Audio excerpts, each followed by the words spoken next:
अगर आप 8 मार्च को क्लास 12 केमिस्ट्री का एग्जाम देने वाले हैं और आपको अपनी क्लास 12 की केमिस्ट्री में कुछ भी नहीं आता है अभी तक, तो इस वीडियो को आप लोग बिल्कुल भी स्किप मत करिएगा, शुरू से लेकर के अंतिम में देख लीजिएगा। इस वीडियो में आपको बताने वाला हूं कि यदि आपको अपनी क्लास 12 की केमिस्ट्री में कुछ भी नहीं आता है तो फिर आपको पूरा पेपर कैसे लिखना है, क्या लिखना है, बहुविकल्पी प्रश्न की क्या ट्रिक रहने वाली है, और साथ ही में थ्योरी वाले जो क्वेश्चन होते हैं जो कि 2 नंबर 3 नंबर 4 नंबर वाले जो क्वेश्चन होते हैं, साथ ही में जो आपका दीर्घ उत्तरीय प्रश्न होता है 5 नंबर वाला, वो आपको कैसे करना है वो भी मैं आपको यहाँ पर बताने वाला हूँ। यदि आपको कुछ भी नहीं आता है क्लास 12 केमिस्ट्री में तो इस वीडियो को आप लोग बिल्कुल भी स्किप मत करिएगा। पूरा प्रोसेस इस वीडियो में आपको बता दूंगा कि कैसे, यदि आपको कुछ भी नहीं आ रहा फिर भी आप लोग 70% तक बिल्कुल आराम से स्कोर करने वाले, जब आपको कुछ भी पेपर में नहीं आ रहा होगा। तो उसके लिए आपको वीडियो को ध्यान से देखना पड़ेगा। वीडियो को ध्यान से देख लो, पूरा आप लोग ट्रिक समझ लो कि कैसे आपको ट्रिक अपनाना अपनी बोर्ड परीक्षा की कॉपी में, ताकि आपको यहाँ पर बहुत ही अच्छे नंबर मिले और बहुत ही अच्छे नंबर से आप लोग पास हो। और यदि आपको बहुत सारे पहले से सारी चीजें आती हैं तो फिर कोई दिक्कत वाली बात नहीं, आप जा कर सकते हो इस वीडियो को स्किप करके। और यहाँ पर जो भी लोग जिनको कुछ भी नहीं आ रहा है उनके लिए वीडियो आपकी रहने वाली है। तो क्या ट्रिक रहने वाली है आइए इसको समझते हैं। सबसे पहला वीडियो को जल्दी से लाइक कर दो, चैनल को सब्सक्राइब कर दो। फिर मैं आपको बताता हूँ कि क्लास 12 केमिस्ट्री में यदि आपको कुछ भी नहीं आ रहा है तो आपको कैसे पेपर को लिखना है, क्या लिखना है, बहुविकल्पी प्रश्न की क्या ट्रिक है, थ्योरी वाले क्वेश्चन की क्या ट्रिक है, और साथ ही में कौन कौन सी बातें हैं जो आपको बोर्ड परीक्षा में जाने से पहले याद रखनी है। तो ये सारी चीजें मैं आपको बताऊंगा। सबसे पहले क्या बताऊंगा कि पूरा पेपर आपको कैसे लिखना है, क्या लिखना है, बहुविकल्पी प्रश्न की क्या ट्रिक है और थ्योरी की क्या ट्रिक है। इसको बताने से पहले मैं आपको एक महत्वपूर्ण चीजें बता देता हूं जो आपको अपने पेपर में जाने से पहले याद रखना है। सबसे पहला पॉइंट क्या है इसमें कि ये बातें आपको हमेशा याद रखना है। परीक्षा में एक भी क्वेश्चन नहीं छोड़ना है, यानी कि जो भी आपका पेपर होता है उसमें आपका जितने भी टाइप के क्वेश्चन आते हैं हर एक टाइप के प्रश्न को यहाँ पर करना है आपको, ठीक है, करना है। कोई भी एक क्वेश्चन को आपको यहाँ पर छोड़ना नहीं है, ये चीज आपको यहाँ पर समझना है। हर एक क्वेश्चन का आपको करना है, अगर नहीं आता है तो भी आपको करना है। कैसे करना है वो तो मैं आपको आगे आके बता ही दूंगा आगे अभी आपको ठीक है। लेकिन अगर आपको यहाँ पर हर एक क्वेश्चन को करना है, किसी भी एक क्वेश्चन को छोड़ना नहीं है। कैसे करोगे वो चीज मैं आपको आगे बताऊंगा। अगला पॉइंट है इसमें कि चाहे आंसर आए या फिर ना आए, आपको हर एक क्वेश्चन का जवाब देना है। तीसरा पॉइंट आपका इसमें कि रोल नंबर तथा कॉपी नंबर, ये आपको ये सब कुछ अच्छे से मिलाना है, यानी कि कॉपी में जो नंबर लिखोगे रोल नंबर और साथ ही में सारी चीजें जो हैं उसको आपको अच्छे तरीके से मिला लेना है। और साथ ही में आपका चौथा पॉइंट है इसमें कि कॉपी में कभी भी काट पीट ना करें। अगर कहीं पर भी आपकी गलती हो जाती है, कोई भी चीज आप गलत लिख देते हो तो उसको आप लोग इस प्रकार से काट पीट के गंदा नहीं करोगे। आप लोग इस प्रकार से केवल एक लाइन में इस प्रकार से काटना चाहो तो एक लाइन में आप लोग काट देना, इस प्रकार से आप समझ गए।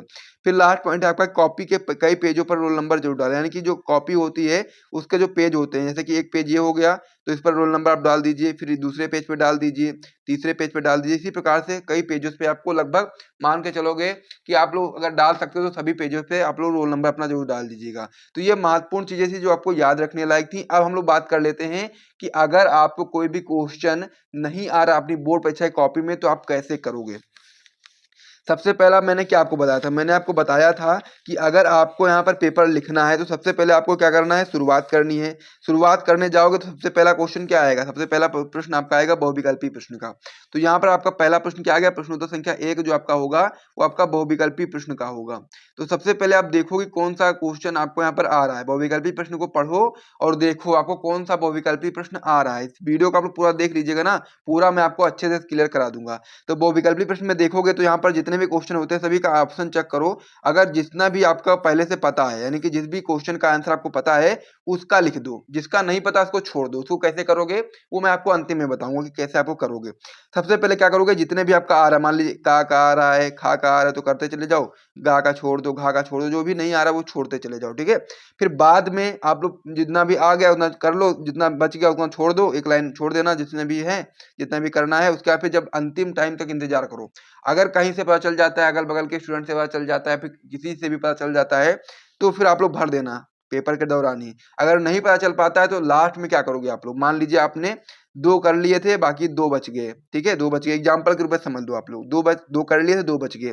अब क्या करोगे, अब लास्ट टाइम आपका आ गया, 5 मिनट बाद आपको पेपर सबमिट करना है। अब आपको उसका आंसर नहीं पता चल पाया है तो आप लोग कैसे इसमें ट्रिक लगाओगे, कैसे आप लोग तुक्का लगाओगे ताकि आपका यहाँ पर 90% तक जो है वो ऑप्शन सही निकल जाए। तो यहाँ पर आप जानते हैं कि आपके 4 ऑप्शन होते हैं, 1 2 3 और यहाँ पर 4 ऑप्शन होते हैं। तो 4 ऑप्शन में आपको मैक्सिमम टाइम पर सेकंड और थर्ड वाले पर ध्यान देना है, क्योंकि इसकी संभावना काफ़ी ज़्यादा होती है, क्योंकि मैं एक्सपीरियंस के आधार पर बता रहा हूँ कि ये वाला जो सेकंड ऑप्शन होता है, थर्ड ऑप्शन होता है, ये काफ़ी बार सही निकल जाते हैं। तो इसीलिए अगर आपको नहीं पता चलता है बिल्कुल भी, तो आप लोग ये कर सकते हो, सेकंड वाले ऑप्शन पर टिक लगा दो या फिर थर्ड वाले पर टिक लगा दो। इन दोनों में से कोई आपका सही निकल सकता है, पूरी इसकी संभावना काफ़ी ज़्यादा होती है। तो बहुविकल्पी प्रश्न का आप ट्रिक जो है समझ लिए।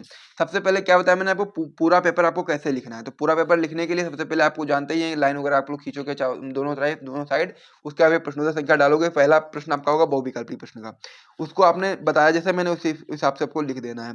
उसके बाद में फिर क्या करना है, थ्योरी वाले क्वेश्चन आ जाते हैं। थ्योरी वाला जो क्वेश्चन होता है, जो आपका 2 नंबर में आता है, 3 नंबर में आता है, 4 नंबर में आता है और 5 नंबर में आता है। 2 वाला जो क्वेश्चन होता है, इसमें आपको 2 लाइन लिखनी होती है, कम से कम 3 लाइन, ठीक है? 2 से 3 लाइन आपको करना होता है। अब ये क्वेश्चन के आधार पे आपको लिखना है। अगर मान लीजिए कोई क्वेश्चन ऐसा आ जाता है कि डायरेक्ट आपको केवल उसका नाम लिखना होता है, तो आप लोग 1 लाइन में भी कर सकते हो। वरना आपको 2 वाला जो क्वेश्चन है, इसमें आपको कितनी लाइन करना है वो भी समझ लो। 2 से 4 लाइन तक आप कर सकते हो इसमें, आराम से आपको पूरे नंबर मिल जाएँगे। 3 नंबर वाला जो क्वेश्चन है, इसमें आपको करना है कितना है, इसमें आपको करना है कम से कम 5 से 6 लाइन, ठीक है? 5 से 6 लाइन करना है।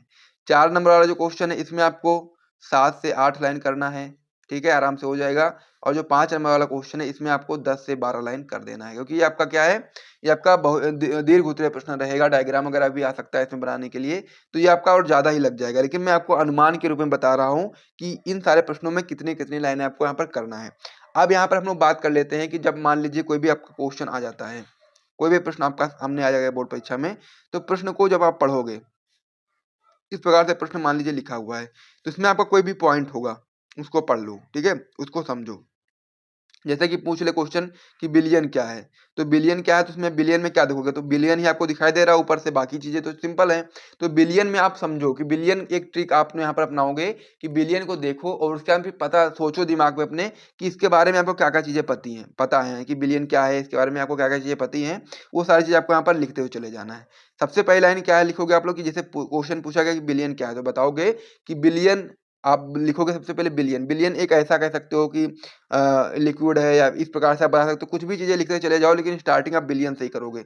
जो भी आप लोग यहाँ पे कीवर्ड पकड़ते हो ना, उसको आप लोग स्टार्टिंग आप उसी कीवर्ड से करोगे, ठीक है? उसी कीवर्ड से करोगे। अब उसी प्रकार से अगर लॉन्ग क्वेश्चन आ जाए, मान लीजिए लॉन्ग क्वेश्चन जो आपका होता है, उसमें क्या ट्रिक अपनाओगे आप लोग, तो लॉन्ग क्वेश्चन की जो ट्रिक होती है इस प्रकार से होती है। सबसे पहले क्वेश्चन को पढ़ो, क्वेश्चन को पढ़ोगे तो उसमें एक मेन शब्द आपको मिलेगा। कौन सा मिलेगा? एक मेन शब्द मिलेगा। तो मेन शब्द को आप देखो, मेन शब्द में देखोगे तो आपको समझ में आएगा कि मेन शब्द के बारे में अगर आपको कुछ पता है, ठीक है? कोई भी क्वेश्चन है उसमें जो मेन शब्द आपको लगता है उसको देखो, उसके बारे में अगर आपको कुछ पता है तो फिर उसके बारे में लिखना शुरू कर दो। जितना भी आपको पता है उतना आप लोग लिख दो। जो आपका आंसर होता है उसको पॉइंट बना करके करो, 1 पॉइंट, 2 पॉइंट, 3 पॉइंट करके 5 पॉइंट बना दोगे ना, आराम से आपको 10 मतलब 5 नंबर मिल जाएगा। पॉइंट बना करके करना है, ठीक है? तो यहाँ पर आपको समझो, अगर मान लीजिए 5 पॉइंट आपको करने हैं अपने पेपर में और 3 पॉइंट आपको आ रहे हैं, ठीक है? 3 पॉइंट आ रहे हैं, तो आप लोग क्या करोगे, कैसे लिखोगे? 3 पॉइंट ही आ रहा है, 5 करना है, तो आप क्या करोगे, पहला पॉइंट लिखोगे, दूसरा पॉइंट लिखोगे, ठीक है? तीसरा पॉइंट लिखोगे और फिर आप लोग चौथे वाले पॉइंट में क्या करोगे, पहले वाले पॉइंट को उतार दोगे और 5वें वाले पॉइंट में आप क्या करोगे, दूसरे वाले पॉइंट को उतार दोगे। थोड़ा बहुत आगे पीछे का चेंज करके ऐसा उतार दोगे, क्योंकि जो एग्जामिनर होता है वो आपकी जो कॉपी होता है एक नज़र देखता है, ठीक है? एक नज़र देखता है, ज़्यादा आपका ध्यान नहीं देता है, केवल एक नज़र में वो कॉपी चेक करता है। तो ये चीज़ आपको समझ गए होंगे कि जो लॉन्ग क्वेश्चन है उसमें क्या ट्रिक वो अपनानी है।